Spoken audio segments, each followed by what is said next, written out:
when we're assessing an event to host, we really focus on three key pillars. So the first being economic activity. So what are the economic projections? Can we afford to host this event? What are the rights fees? Are there other government funds coming in? The second one that we look at is the image and reputation of the event. So, will this diversify Edmonton's image among other leading world cities? Usually we focus on what are the broadcasts, what's the social media of that event, etc. The third pillar that we usually look at is the social and community benefit. So will our community come out and support this event? And what will the legacy be left behind after the event leaves our city? So yeah, that's usually what the process that we kind of evaluate the risks versus the opportunities. Yeah, it was certainly an unfortunate situation, and all host cities were really disappointed. And our national organizing committee, Canada Soccer, was incredibly disappointed.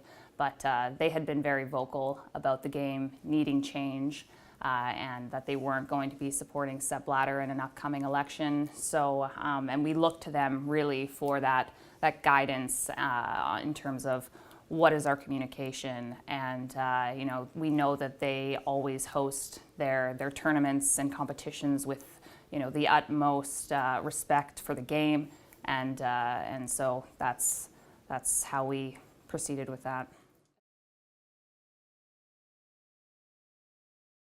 Yeah, the artificial turf crisis also came as quite the surprise for the host cities and for Canada Soccer when the 84 players from 13 different countries ended up suing Canada Soccer and FIFA for a civil rights violation, arguing that playing the women's game on artificial turf was discrimination against the women's game because the men's game has always been played on natural grass. We again thought to look to Canada Soccer. They submitted their bid with hosting the tournament, the entire tournament, on artificial turf. As a country, artificial turf is kind of a way of life for us. All of our CFL teams, which the stadiums would be played in those stadiums, the games would be played in those stadiums. They're all artificial turf, and we actually need and want more artificial turf in our country so that we can, play the game well into the fall when there might even be snow on the ground. It actually became a legacy for us. We now boast 18 FIFA 2-star training surfaces that are artificial turf, compared to the USA, who only has 3. So in the end, was it unfortunate? Of course.